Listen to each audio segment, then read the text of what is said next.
नमस्कार साथियों, स्वागत है आप सभी का आपकी अपनी पाठशाला पर। मैं हूं अंकित अवस्थी। आप हैं मेरे साथ में आधुनिक भारत के इतिहास में एक और पड़ाव पर, और यह पड़ाव है देश की आज़ादी तक का पड़ाव। और इस आज़ादी तक के पड़ाव में आज जो हम चर्चा करने वाले हैं वो है राजगोपालाचारी फॉर्मूले की। क्या है फॉर्मूला, क्यों लाया गया, क्या इतिहास था, क्या आज के समय पर प्रासंगिकता है, सभी बातें करेंगे। आपको 1942 में हुआ क्विट इंडिया मूवमेंट समझा दिया गया था, बता दिया गया था कि करो और मरो की स्थिति किस प्रकार से भारत में हावी होने लगी। लेकिन यह भी बता दिया गया था कि किस प्रकार से क्रिप्स मिशन आया और क्रिप्स मिशन ने भारत को लेकर के क्या विचार रखे। क्रिप्स मिशन की बातें मुस्लिम लीग को पसंद नहीं आई। मुस्लिम लीग को पसंद नहीं आई तो फिर उन्होंने इससे बगावत कर दी कि नहीं साहब, आप हमारे लिए ये बात तो सही कह रहे हैं कि हमारे लिए आप कुछ विचार करेंगे, यानी कि मुसलमानों को स्थान देंगे, 1/3 सीटें रिजर्व रखेंगे और उनके बिना कोई फॉर्म मतलब फैसला नहीं लेंगे। पर बोले ऐसे चलेगा नहीं, हमें आवश्यकता है कि आप हमें अपना एक मुल्क दें और हमारी अपनी ही उस पर शासन और शासन व्यवस्था हो।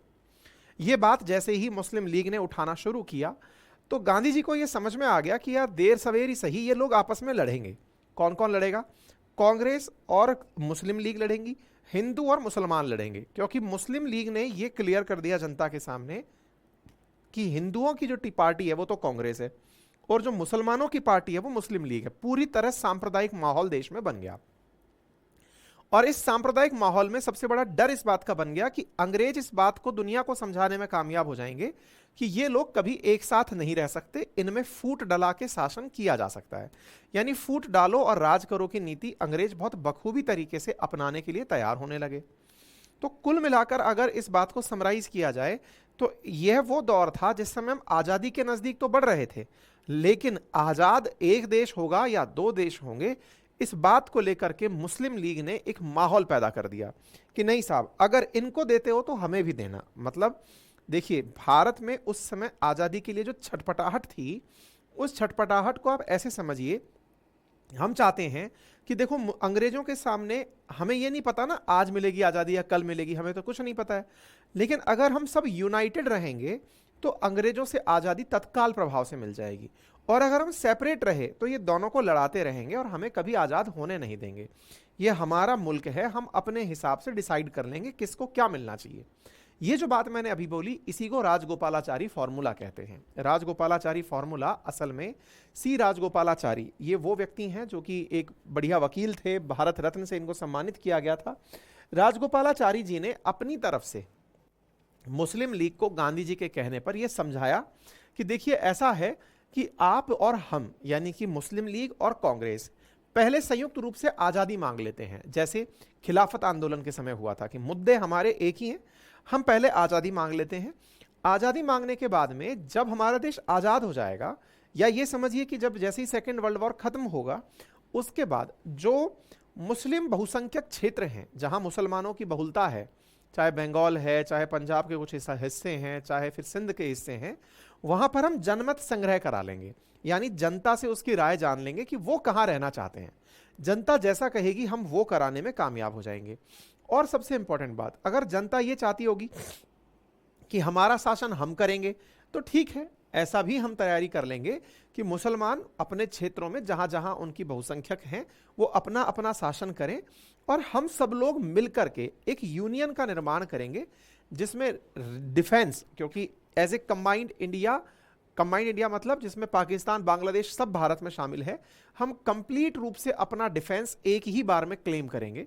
हम अपना कम्युनिकेशन दुनिया भर के साथ में एक साथ एक यूनिट के रूप में, कोई अलग हिंदुस्तान पाकिस्तान नहीं, केवल एक इंडिया, और उस इंडिया के अंदर कम्युनिकेशन, डिफेंस और जो कॉमर्स है वो केवल और केवल एक ही जगह पर केंद्रित रहेगी। बाकी जैसे राज्य होते हैं, उदाहरण के रूप में आप ऐसे सोचिए कि आज अगर भारत और पाकिस्तान एक होते और हम ये कहते कि आप दोनों को साथ काम करना है, तो साथ काम करने के लिए हमारे पास सबसे बेहतर विकल्प क्या है कि कुछ मुद्दे ऐसे रख लो विदेशों से संबंधित जिन पर केंद्र को पावर दे दो, बाकी जैसे राज्य चल रहे हैं ऐसे चलने दो। तो बोले इस तरह से हम लोग आगे अपने देश को बढ़ा सकते हैं। ये राजगोपालाचारी फॉर्मूला था। लेकिन जिन्ना तो अपने सर पर एकदम कफन बांध कर बैठे थे कि नहीं, मुझे तो पाकिस्तान ही चाहिए, मुझे ऐसा पाकिस्तान चाहिए जो सेपरेट डिसीजन अपने खुद के ले, वो डिफेंस भी खुद का अपने आप चलाए, वो अपना वाणिज्य कॉमर्स भी अपने आप चलाए, वो सब कुछ अपना सेपरेट करे। मुझे दीमक लगा हुआ सड़ा गला पाकिस्तान नहीं चाहिए। ये वाली जो बात है ये जिन्ना ने गांधी जी के सामने रखी। बोले नहीं साहब, गांधी जी ने जिन्ना को मनाने के खूब प्रयास किए, उनको खूब बढ़ाया चढ़ाया, अरे आप तो कायदे आजम हैं, आप तो पर्सन ऑफ रूल हैं, यानी कि आप तो जैसे होता है ना कि भाई आप तो वो व्यक्ति हैं जो शब्दों के व्यक्ति हैं, मतलब इंसान जिसके वचन की बात होती हो, आप तो वचनों वाले आदमी हैं, ऐसे कैसे कर सकते हैं। कायदे आजम जो आज भी यूज किया जाता है पाकिस्तान में, वो गांधी जी का दिया हुआ ही सम्मान था जिन्ना को कि नहीं भाई आप रुकिए, आप सोचिए, एक साथ हम रहकर काम करेंगे। राजगोपालाचारी ने खूब प्रयास किए, लेकिन मुस्लिम लीग और कांग्रेस के बीच में कोई समझौता नहीं हुआ। कोई बात नहीं। अब यहां पर अंग्रेज भी पूरी तरह से ये सोच रहे थे कि क्रिप्स मिशन में इनको थोड़ा सा टटोला गया था। इनसे कहा गया था कि संविधान सभा बनवाएंगे, इनसे कहा गया था कि चिंता मत करो डोमिनियन स्टेटस दे देंगे। लेकिन इधर सेकेंड वर्ल्ड वॉर के अंदर जैसे जैसे वर्ल्ड वॉर खत्म होता आ रहा है, वर्ल्ड वॉर जीत भले ही ब्रिटेन रहा हो, जीत भले ही फ्रांस रहा हो, अमेरिका रहा हो, लेकिन ये जीत के भी हार रहे थे। कौन? ब्रिटेन और फ्रांस। क्यों? क्योंकि इनके सभी रिसोर्सेज लगभग खत्म हो चुके थे। बिना भाई जंग जब होती है तो खर्चे होते हैं, युद्ध के अंदर बहुत सारे वेपन्स, जैसे आज रूस के लिए देखते हैं आप, रूस 2 साल से यूक्रेन से जंग लड़ता जा रहा है, तो हालत तो खराब होती है ना। बहुत सारा पैसा, एक एक बॉम्ब बनाने में जो मिसाइलें दागी जाती हैं करोड़ों रुपए की होती हैं। तो बोले भाई बहुत खर्चा होता है।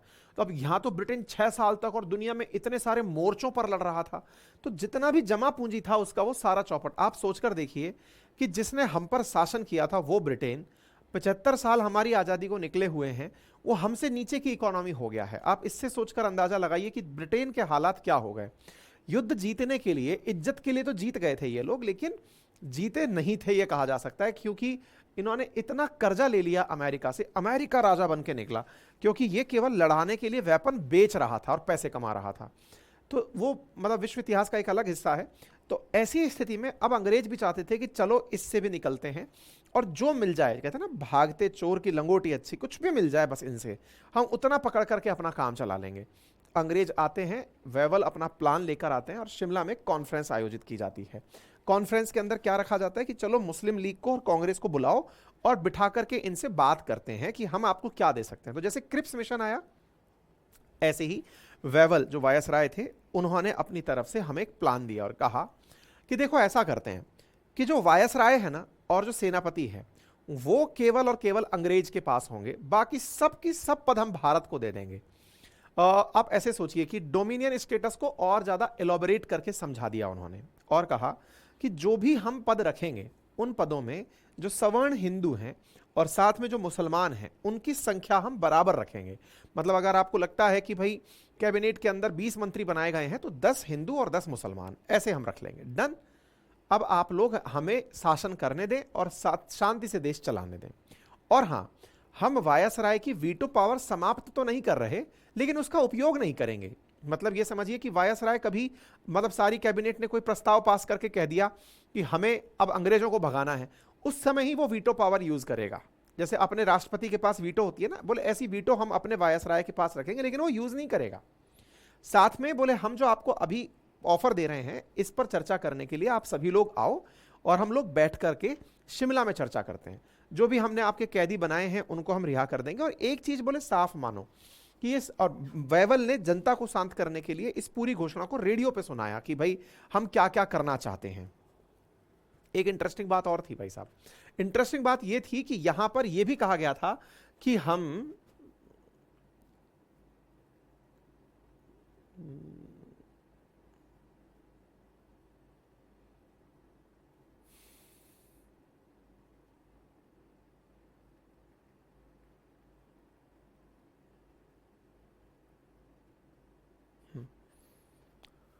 मैं एक पॉइंट था जो कैबिनेट मिशन में आया था उसको लेकर के मैं कंफ्यूज था।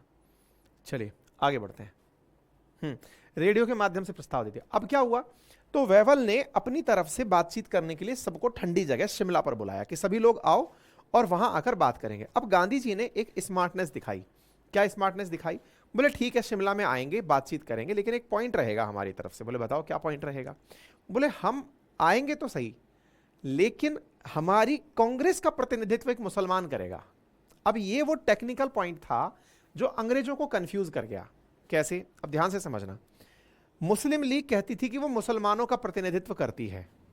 कांग्रेस ने एक पॉइंट फेंस दिया कि अगर मुस्लिम लीग मुसलमानों का प्रतिनिधित्व करती है तो फिर कांग्रेस में मुसलमान क्यों हैं? आप लोग बार बार ये कहते हो कि कांग्रेस हिंदुओं की पार्टी है, तो ये बताइए, मैं अपनी तरफ से मौलाना अबुल कलाम आजाद को वेवल के द्वारा दिए गए प्रस्ताव पर चर्चा करने के लिए शिमला में भेजता हूं।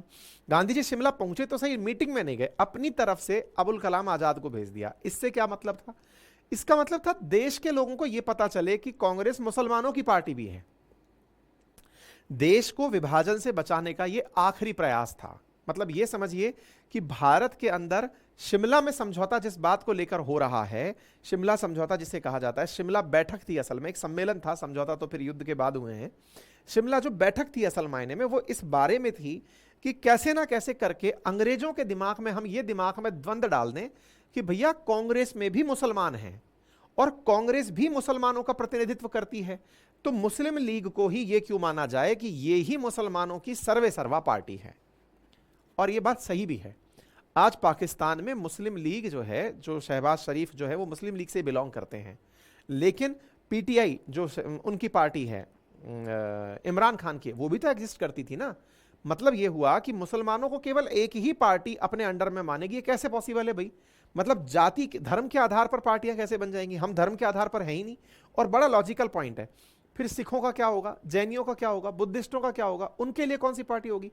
हमने देश में जो सेक्युलरिज्म अपनाया था ना, वो असल में इसी पूरी की कहानी का देन था, क्योंकि कांग्रेस सबका प्रतिनिधित्व करते हुए वेवल के सामने शिमला में पहुंच गई कि लो सब हम सब हैं। और इस बात का बहुत तगड़ा प्रभाव पड़ा साथियों।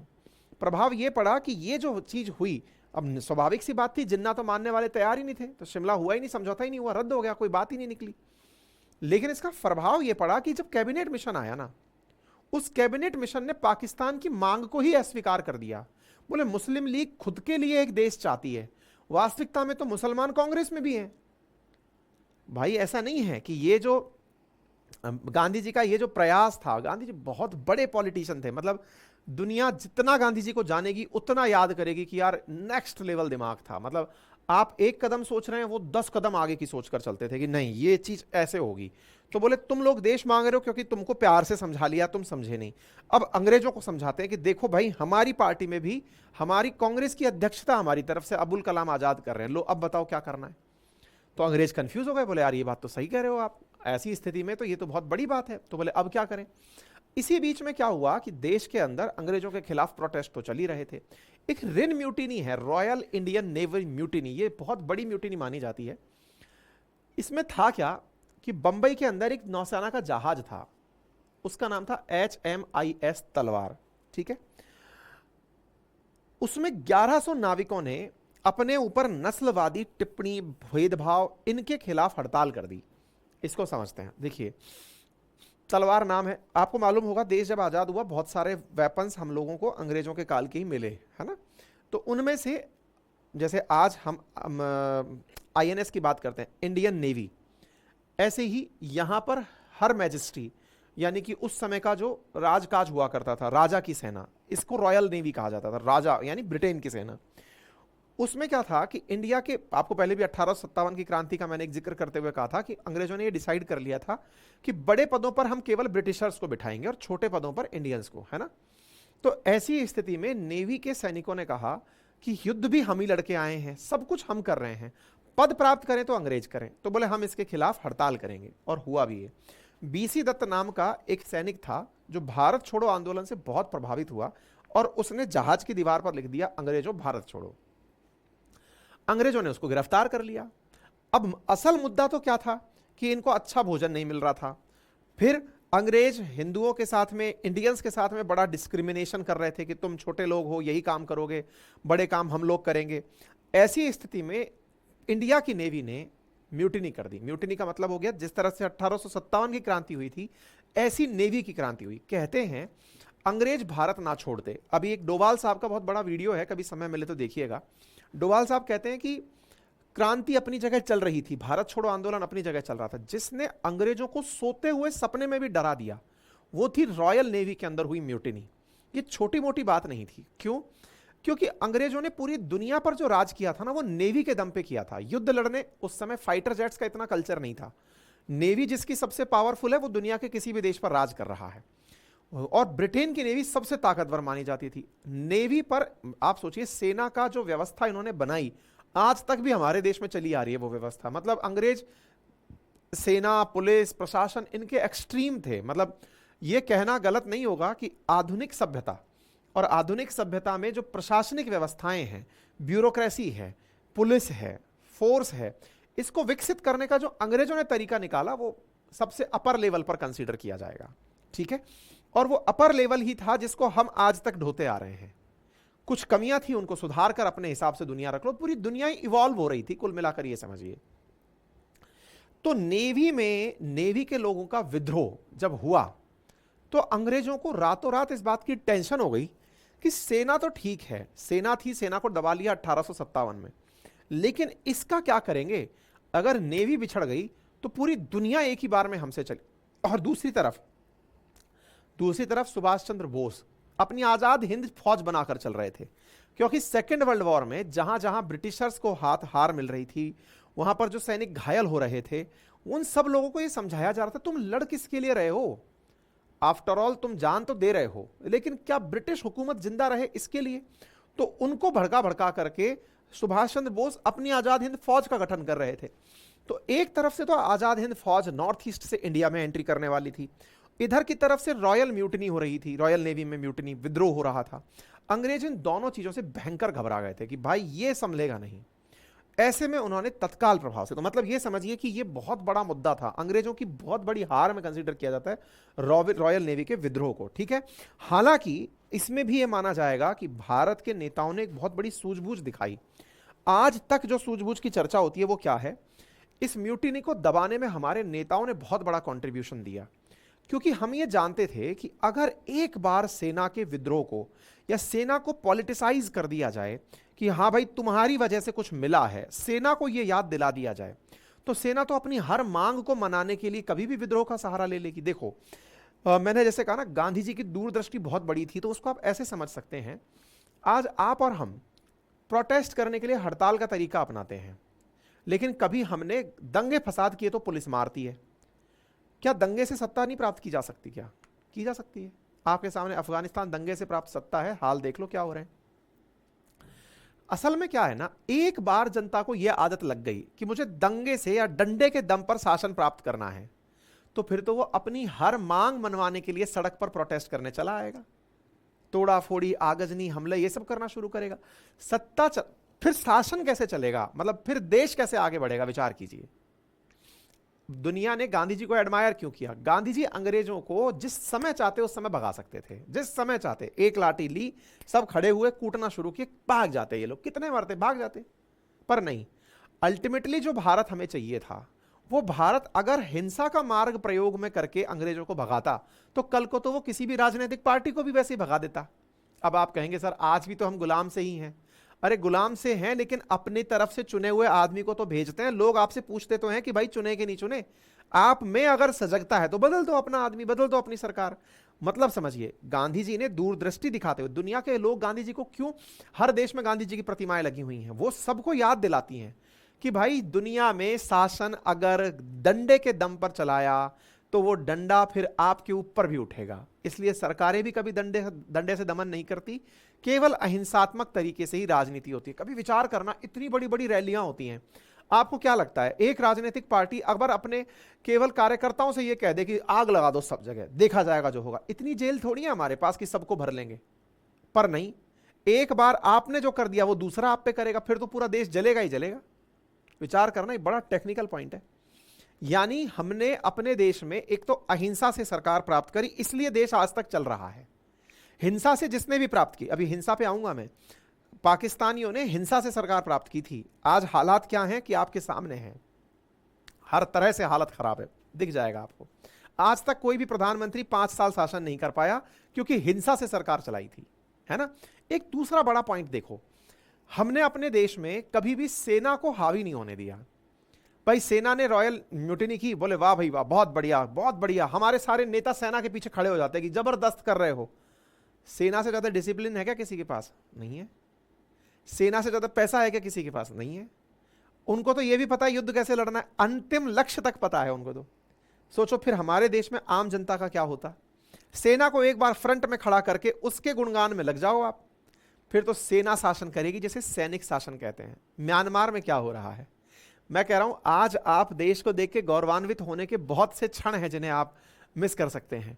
म्यांमार में सैनिक शासन क्यों है? जब से चल रहा है वहां पर सैनिक शासन चल रहा है, लोकतंत्र बहाल ही नहीं हो पाता। पाकिस्तान में कोई भी 5 साल तक सरकार क्यों नहीं चली? क्योंकि सेना को एडमायर कर दिया था कभी। और सेना तो इतनी व्यवस्थित तरीके से काम करती है कि आपको समझ में ही नहीं आएगा कि आप कब से गुलाम हैं। आप उनके खिलाफ खड़े नहीं हो सकते, देशद्रोही कहलाएंगे। आज अगर सेना के खिलाफ बोलने की बात आए, कहा कि सेना के खिलाफ बोल रहा है, बोले राष्ट्रद्रोही है, आप बोलेंगे सेना के खिलाफ? नहीं, वो तो वर्दी पहने इस बात के लिए कि हम देश के लिए गोली खाएंगे। पर जरा बताइए ना, कितने देश युद्ध कर रहे हैं? 193 देशों में से जितने देश हैं उनमें से युद्ध कितने देश कर रहे हैं? ये मैं एक ऐसा फैक्ट दे रहा हूं जिसकी वजह से आप लोग थोड़ा सा एक अलग एंगल डिराइव कर पाएंगे दुनिया के बीच में उठने बैठने का। विचार कीजिए, आज दुनिया में जितने भी देश हैं, अगर आप सबको गिनती से लेके लें, मुश्किल से 15-20 देश हैं जो युद्ध में इन्वॉल्व हैं, एक दूसरे से बॉर्डर क्लैशेस में इन्वॉल्व हैं, जो रियल में अंतरराष्ट्रीय स्तर पर चर्चा का कारण बनते हैं। लेकिन हर जगह सेना तैयार है कि किसी भी समय युद्ध हो जाएगा, कर लेंगे हम। सेना हो जाएगी, अच्छी बात है, सेना होनी भी चाहिए, लेकिन फिर आप विचार कीजिए कि क्या आप उसके खिलाफ बोल पाएंगे? वो तो आपके लिए प्राण देने को तैयार है। आपके मन से वो राष्ट्रवाद की भावना इस तरह से भर दी जाएगी, तुम इसके खिलाफ नहीं बोल सकते। फिर सेना करे सो सही। पाकिस्तान में आज क्या हो रहा है? पाकिस्तान में सेना किस तरह से शासन को कंट्रोल करती है, जग जाहिर है। इसलिए यहां पर एक जो बड़ी सूझबूझ का नतीजा निकला वो क्या था, हमारे राजनेताओं ने सैनिकों को समझाया कि नहीं, आपको विद्रोह नहीं करना है, सत्ता पानी है, हम पालेंगे, अंग्रेजों को भगाना है, हम भगा लेंगे, लेकिन ये डिसिप्लिनरी काम नहीं सोचेंगे। मतलब आप सोचकर देखो कितनी सूझबूझ रही होगी उस समय राजनीति में, अगर गलती से एक बार उन सैनिकों को यह समर्थन दे दिया जाता कि तुम करो, तुम्हारी होड़ाहोड़ कोई और भी करेगा तो हम मान लेंगे। बोले नहीं, आपको बैठना है, आपको विद्रोह नहीं करना है, हां यह जरूर है आपके साथ न्याय होगा, इसके लिए हम केस लड़ेंगे। नेहरू जी सब पहुंच गए, बोले हम केस लड़ेंगे आप सबके लिए, लेकिन आपको हम मोहरा नहीं बनाएंगे कि आपकी वजह से हम नहीं नहीं नहीं। तो आप सोचिए, पटेल साहब और जिन्ना जी दोनों लड़ाई लड़वा रहे हैं एक दूसरे को, लेकिन यहां पर विद्रोहियों से कहा गया कि आत्मसमर्पण करिए, तसल्ली से बैठिए। हम भारत के सामने आत्मसमर्पण कर रहे हैं, ब्रिटेन के सामने नहीं। सेना ने यह कहते हुए आत्मसमर्पण किया। नेताजी बड़े बन गए। विचार कीजिए, सेना के डर के मारे अंग्रेज कांप गए कि यह क्या हो गया। हमारे नेताओं ने सेना से कहा सभी लोग सरेंडर कर दीजिए, हमें कोई लड़ाई नहीं लड़नी है। सरेंडर किया तो सैनिक बोले कि हम भारत के सामने सरेंडर कर रहे हैं, अंग्रेजों के सामने नहीं कर रहे हैं। बड़ा कौन बन गया? नेता, जिसके कहने से मामला शांत हुआ।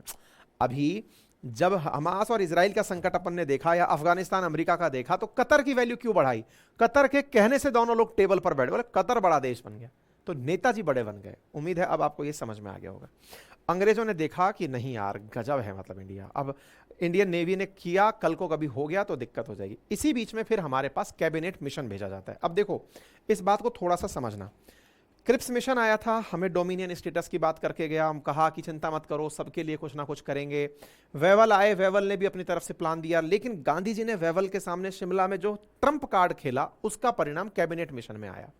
कैबिनेट मिशन में क्या हुआ, उसमें 3 लोग बैठ करके आए थे। व्यापार बोर्ड के लिए सर स्टीफर्ड क्रिप्स, ये क्रिप्स वाले मिशन वाले ही थे, एवी अलेक्जेंडर और पैथिक लॉरेंस। ये कई बार पूछ लिया जाता है कि कौन कौन कैबिनेट मिशन में आए थे। प्रधानमंत्री एटली ने भारतीय नेताओं से अनौपचारिक स्तर पर बातचीत करके कैबिनेट करने के लिए कैबिनेट मिशन को भेजा कि बताओ साहब आगे क्या चाहते हो आप लोग, आपके उद्देश्य बताओ। तो साहब सबसे पहले तो ये निकला कि हम संवैधानिक गतिरोध का समाधान करेंगे। मतलब ये जो अभी चल रहा है ना, आप हमसे खिलाफ हो, भारत जो मतलब छोड़ो आंदोलन अभी तक चल ही रहा है, अंग्रेजों के खिलाफ हम खड़े ही हैं। फिर चूंकि हमने क्रिप्स मिशन में, और उससे भी पहले लिन लिथगो के समय पे हमने ये कह दिया था, अगस्त 1940 में आपसे कह दिया था अगस्त प्रस्ताव में कि हम संविधान सभा बनाएंगे, तो हम संविधान सभा के लिए आए हैं। और तीसरी बात, हम तो पहले से ही कह चुके हैं आप लोगों से कि वायसराय और जो सेनापति है वो हम अपना रखेंगे, बाकी हम अंतरिम सरकार आप ही लोगों की बनाएंगे। तो चलिए जो हमने वादे किए हैं उनको पूरा कर लेते हैं। वेवल भी कह के गए थे क्रिप्स ने भी मिशन में कहा था। अब हम उसी को एग्जीक्यूट करने के लिए आ गए हैं।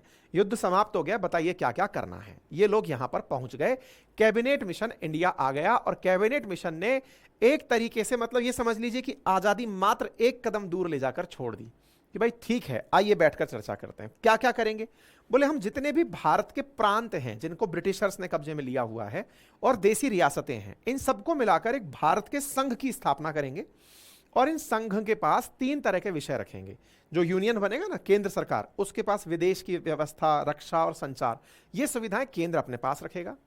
प्रांतों को पूर्ण स्वायत्तता दी जाएगी, कंप्लीट ऑटोनॉमी, उन्हें जैसे राज चलाना है चलाएं।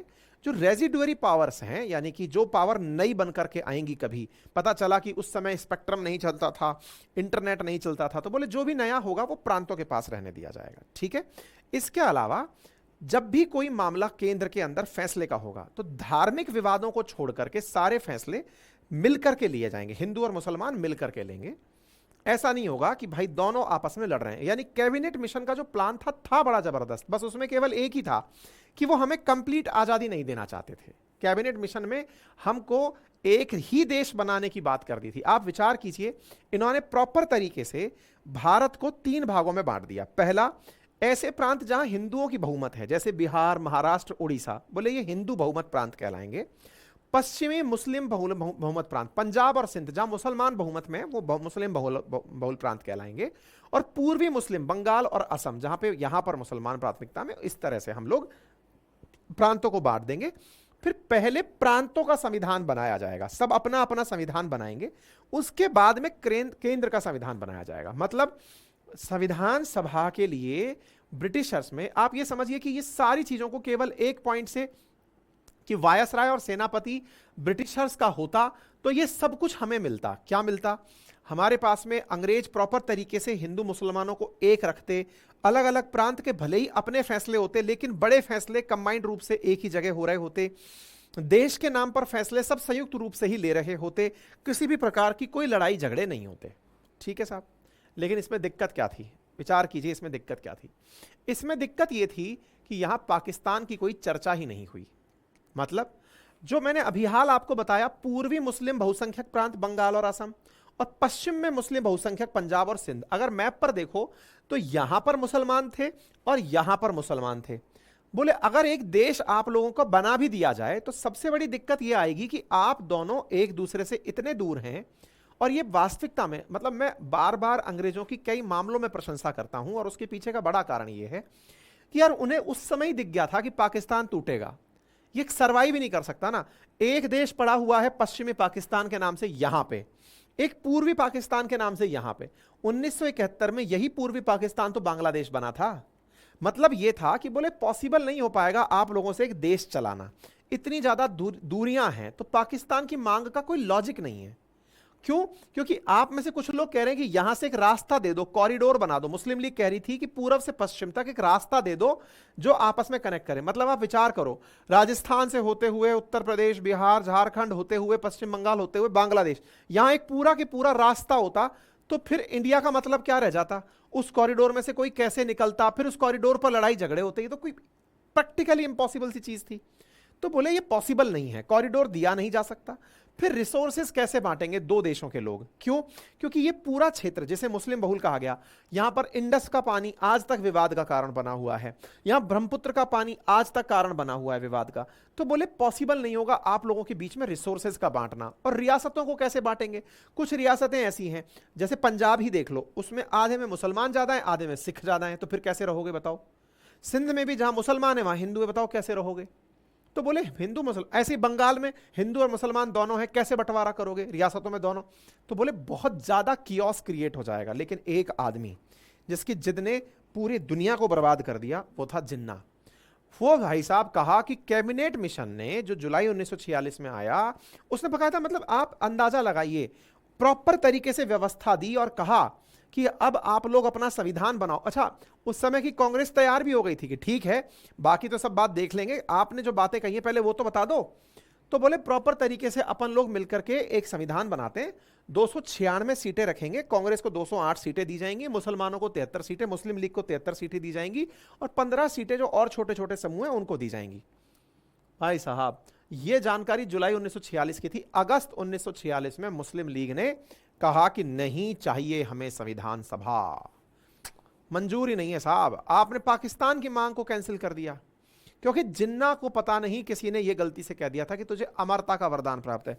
कुछ लोग कहते हैं कि मतलब पता नहीं क्या था, जिन्ना को यदि 1 साल पहले यह पता चल गया होता कि तू मरने वाला है, क्योंकि उसकी एक बहुत ऐसी बीमारी थी, आजाद होते ही मर गया था ना वो, अगर उसको ये पता चल गया होता तो पाकिस्तान ना बना होता। कहते हैं एक बीमारी अगर उसके बारे में पता चल गया होता तो जिन्ना अलग पाकिस्तान की मांग ना करता। ठीक है, जिन्ना ने मुस्लिम लीग से कहा कि नहीं, हमें तो अपना देश चाहिए, अब डायरेक्ट एक्शन होगा, बातचीत नहीं होगी। बोले एक्शन से मतलब, तो जिस प्रकार से, अब देखो केवल एक गलती कितनी भारी पड़ी थी। गांधी जी ने क्या कहा था, डू और डाई, कि कुछ भी करो आजादी लो। जिन्ना ने इसका एक और एक्सट्रीम वर्जन दे दिया कि जब मरना ही है तो डायरेक्ट एक्शन करो, जो दिखे मार डालो, जो आपके खिलाफ दिखे उसको खत्म कर दो, अंग्रेज दिखे अंग्रेज, हिंदू दिखे हिंदू, सबको खत्म कर दो। और देश में हुए भयानक दंगे। 16 अगस्त 1946, यानी कि जैसे ही कैबिनेट मिशन ने अपना प्रस्ताव दिया, पाकिस्तान की मांग को कैंसिल किया, देश में भड़क गए जबरदस्त दंगे। इतने दंगे कि मतलब आप समझिए कि 16 अगस्त 1946 से लेकर 15 अगस्त 1947 तक लाखों लोग मारे गए, हिंदू मुसलमानों में दंगे हो गए। वहां बैठे कुछ राजनेता जिन्हें एक मुल्क चाहिए था, आप सोचिए ना कितनी इम्प्रैक्टिकल डिमांड थी पाकिस्तान की, कि अंग्रेजों को यह उस समय दिख गया था कि नहीं भाई, पॉसिबल नहीं हो पाएगा तुम लोगों के साथ में, 2 देश नहीं चला पाओगे। 1971 में अलग हुए, पर नहीं साहब, हमको तो पूरी तरह से दंगे करके देश बनाना है, हमको अपना देश चाहिए। हिंदू मुसलमानों के दंगे हुए, पूरी तरह से बर्बादी। अब गांधी जी चिंतित, बोले सब पैतरे अपना लिए, सब फेल हो गए। गांधी जी चले गए बंगाल के अंदर जाकर के, नोआखाली करके एक जगह है, वहां जाकर के गांधी जी बैठ गए, और वहां जाकर के उन्होंने मतलब एक तरह से शांति व्यवस्था बनाए रखने के लिए आमरण अनशन शुरू कर दिया कि भाई मैं यहीं बैठूंगा, हिंदू मुसलमानों के बीच में बैठूंगा, जिसको मुझे मारना है मार के चले जाओ, पर लड़ो मत, हम सब एक थे, हम ये बंटते हुए देश को नहीं देख सकते, फटते हुए देश को नहीं देख सकते।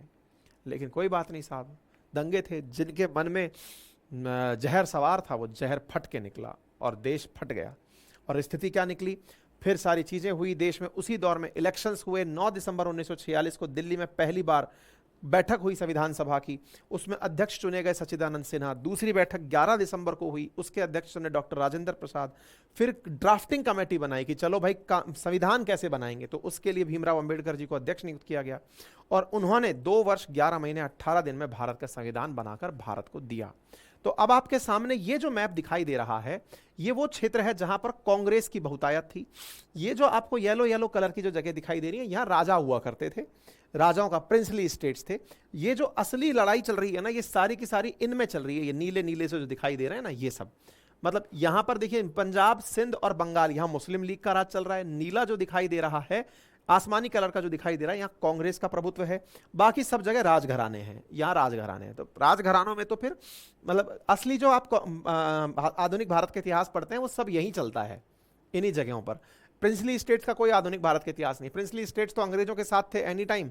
जब अंग्रेज गए तो फिर इन सब ने धमका के इनको अंदर ले लिया कि बेटा चले आओ, नहीं तो फिर दिक्कत हो जाएगी। ठीक है ना, खैर वो भी एक स्टेप है, उसके बारे में बताएंगे। ठीक है साहब, तो ऐसी स्थिति में इंडियन पॉलिटिकल लीडर्स को फिर बुलाया गया 1946 में कि सभी लोग ऊपर चल के आओ, बातचीत करेंगे, अंतरिम सरकार बनाओ। अध्यक्ष बनाया गया वेवल को, क्योंकि यही कहा गया था ऊपर सबसे पहला आदमी बैठाएंगे हम, अंग्रेजी बैठाएंगे।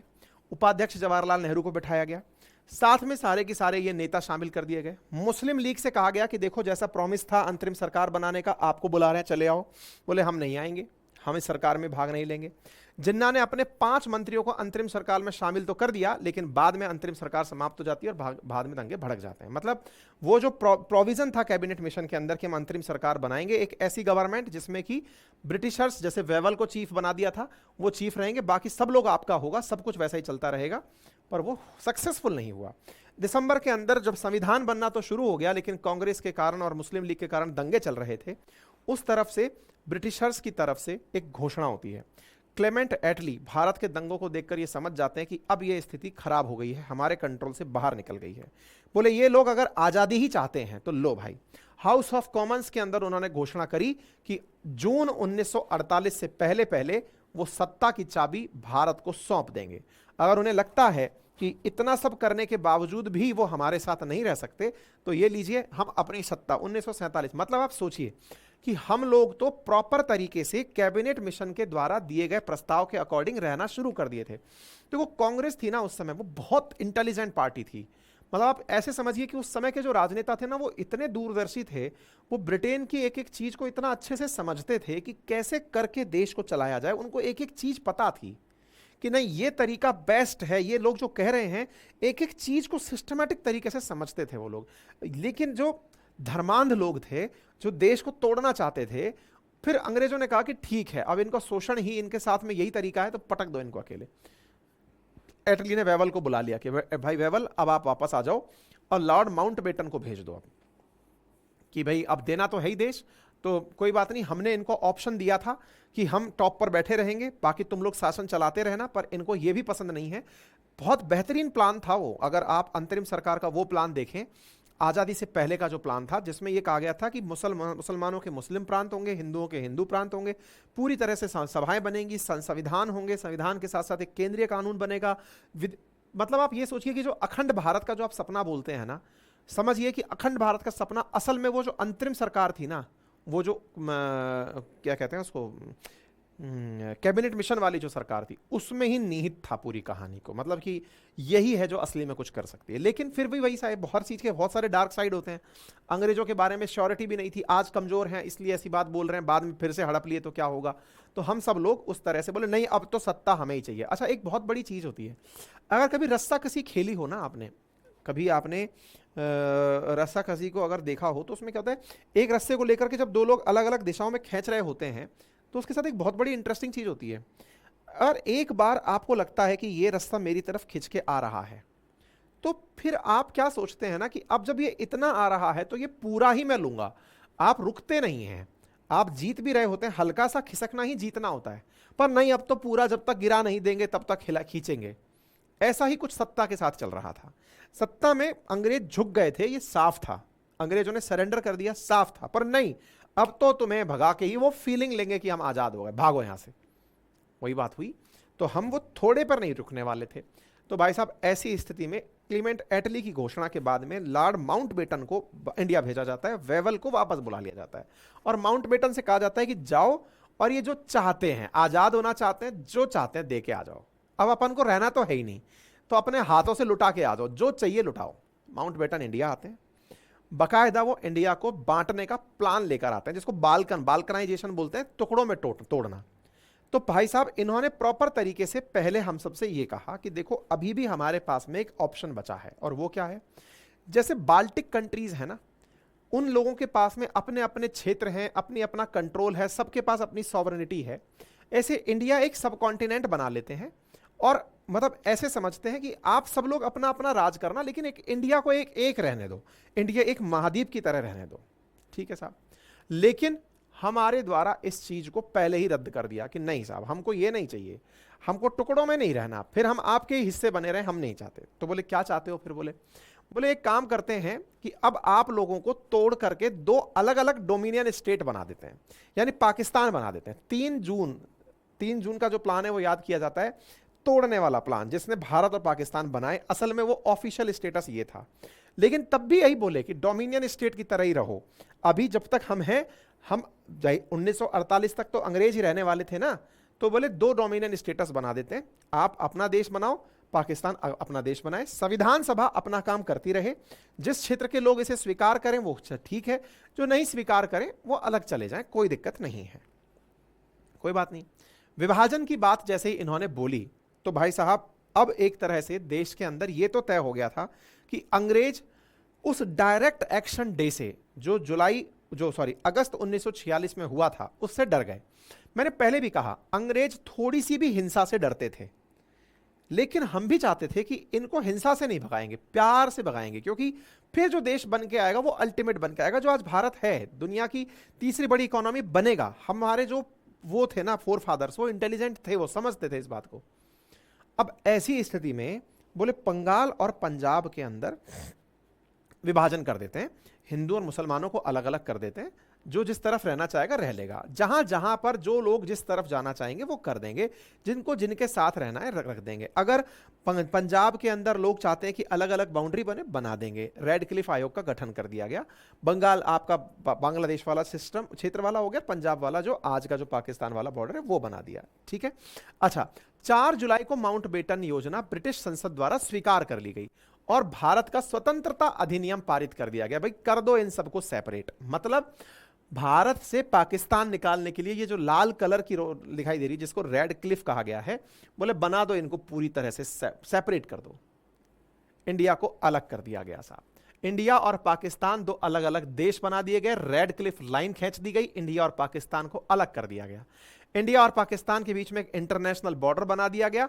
जिसने इस काम को किया कि भाई भारत में कौन सा क्षेत्र रहेगा, पाकिस्तान में कौन सा रहेगा, ये एक ब्रिटिश लॉयर था जिसके माध्यम से ये काम हुआ था, जिनका नाम था सर रेड क्लिफ। उनके द्वारा ये कार्य किया गया था।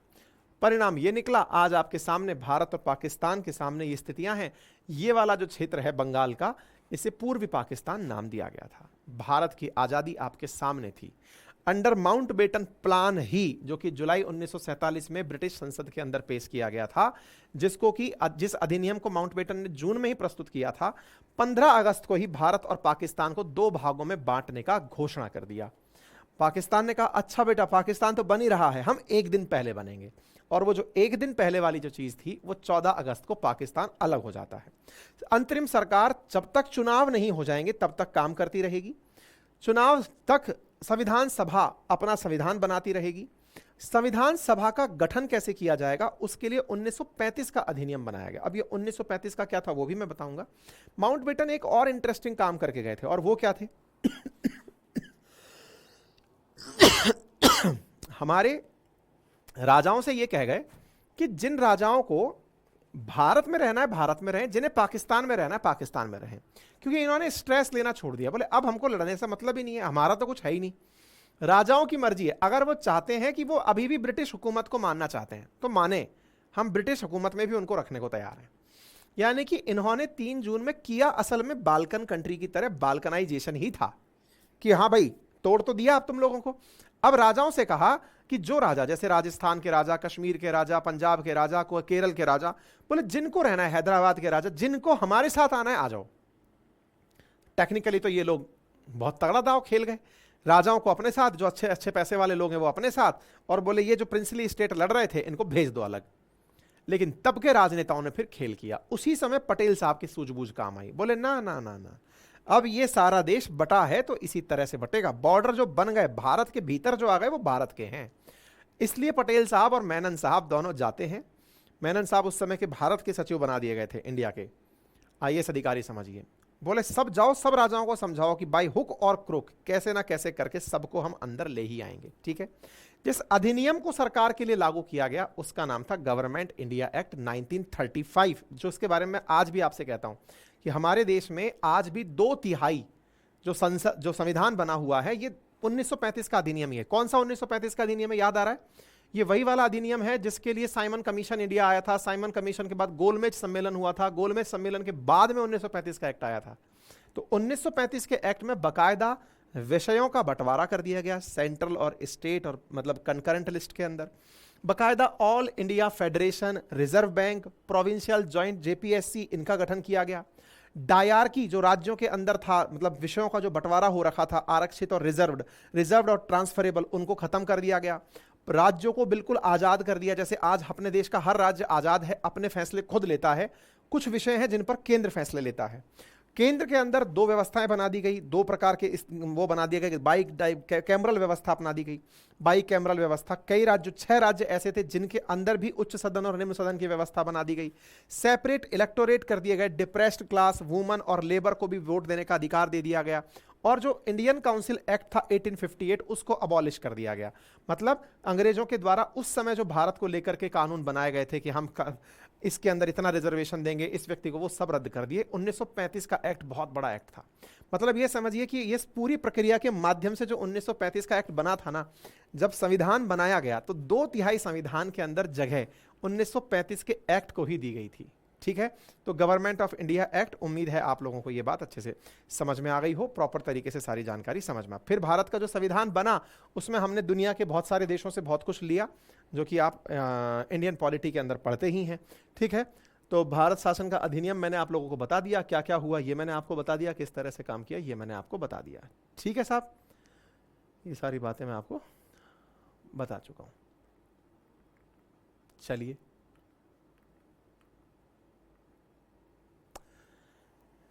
तो यहां पर देश की आज़ादी मुबारक हो। और जो कंटेंट मैंने आपको दिखाया अभी, ये पूरा की पूरा हमारे नोट्स में उपलब्ध है। आप इन नोट्स को एज इट इज़ ऑर्डर कर सकते हैं, हमारे एप्लीकेशन पर नोट्स उपलब्ध हैं। इस तरह की बेहतरीन किताबों के फॉर्मेट में आप लोगों को उपलब्ध कराए गए हैं। आप इन किताबों को अपने घर पर ऑर्डर कर सकते हैं। 6 किताबें ऐसी मोटी मोटी हैं जिसमें अर्थशास्त्र, भारत की भूगोल, विश्व की भूगोल, इस प्रकार की भूगोल वगैरह, ये सारे नोट्स हैंड रिटन मेरे अपने नोट्स हैं जो मैं यहाँ पर दिखा रहा हूँ। ये तो आपको पीडीएफ के रूप में मिल ही जाएंगे, इनका तो आप प्रिंट निकाल ही लेंगे। लेकिन अगर आपको नोट्स को पढ़ना हो तो बहुत ही खूबसूरत हैंड राइटिंग में बहुत ही प्यारे नोट्स लिखे हुए हैं। मेरे अपने नोट्स हैं जिनको मैंने टीम को बिठा करके लिखवाया है, और यदि आप चाहते हैं तो इन्हें ऑर्डर कर सकते हैं। मात्र 1999 में अपने एप्लीकेशन पर ही उपलब्ध हैं, आप इनको ऑर्डर कर सकते हैं। ठीक है, तो आधुनिक भारत का इतिहास यहाँ पर समाप्त होता है। प्रयास खूब किया गया, लेकिन फिर भी 3 महीने से अधिक हो गया है मुझे इसको पढ़ाते हुए, अगर मैं सही हूँ। और बहुत ही डिटेल में, बहुत ही एलोबरेटिव मैनर में मैंने आपके सामने सारी बातें डिस्कस की हैं। जस्ट लाइक ए स्टोरी आपके सामने पूरा आधुनिक भारत का इतिहास आंखों से गुजरा है। मैं यकीन मानता हूं कि जिस भी बच्चे ने यहां तक मेरे साथ आधुनिक भारत का इतिहास पढ़ा है, वो आधुनिक भारत के इतिहास को लेकर इतना मोटिवेटेड तो जरूर हो जाएगा कि कुछ भी चीज़ें जो उसके लेवल पर उसे लगता है कि ये और पढ़नी चाहिए थी, ये और पढ़नी चाहिए थी, वो पढ़ ले जाएगा।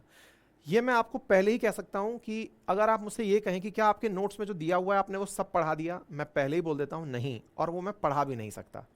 अगर मैं आपसे ये कहूं कि ये एक नोट्स है जिसके अंदर एक एक लाइन लिखी गई है, मैं वो एक एक लाइन पढ़ाऊं, प्रैक्टिकली इम्पॉसिबल है। एक एक लाइन को पढ़ाना 1 साल से कम के टेन्योर में संभव नहीं है। अधिकांश टाइटल्स जो पढ़ाए जाते हैं वो मेजॉरिटी टाइटल्स जिनको समझने की आवश्यकता होती है, जिनमें जैसे मैंने धार्मिक सुधार आंदोलन आपको बहुत डिटेल में पढ़ाया, वायसराय, गवर्नर जनरल्स, मैंने आपको जो क्रांतियां हैं वो सब बहुत डिटेल में पढ़ाई हैं। उसके बावजूद भी जैसे अखबार, जैसे कांग्रेस के अधिवेशन को सीक्वेंस में एक साथ लिखकर याद करना, है ना, और वायसराय के नाम याद करना, फिर भी मैंने वायसराय भी आपको पढ़ाए हैं, है ना। मैंने आपको एक्ट्स भी सारे बहुत अच्छे से पढ़ा, मैंने मेजॉरिटी ऑफ द चीज़ें बहुत अच्छे से कवर की हैं। फिर भी अगर कोई ऊल चूक चीज़ रह जाती है ना, उसे आप नोट्स में से पढ़ सकते हैं, या कोई स्टैंडर्ड टेक्स्ट बुक जो आप फॉलो करते हैं वहाँ से पढ़ सकते हैं, है ना। तो बाकी जिन्होंने ये यात्रा यहाँ तक शुरू की थी उनका बहुत बहुत स्वागत, बहुत बहुत धन्यवाद। अब फिर से सर्कल के अंदर ज्योग्राफी शुरू होगी और नए सिरे से शुरू होगी, और उसी बीच में मैं अभी एथिक्स अपने नए बैचेस में, जो हमारा नटराज बैच है RAS वाला, उसमें जल्दी शुरू करने जा रहा हूँ। फिलहाल के लिए इतना ही, अपना ख्याल रखें, बहुत बहुत धन्यवाद। बहुत अच्छा लगा जो इतने लंबे समय से जुड़ करके सारे सब्जेक्ट्स मेरे साथ पढ़ रहे हैं, उन सभी साथियों को बहुत बहुत धन्यवाद।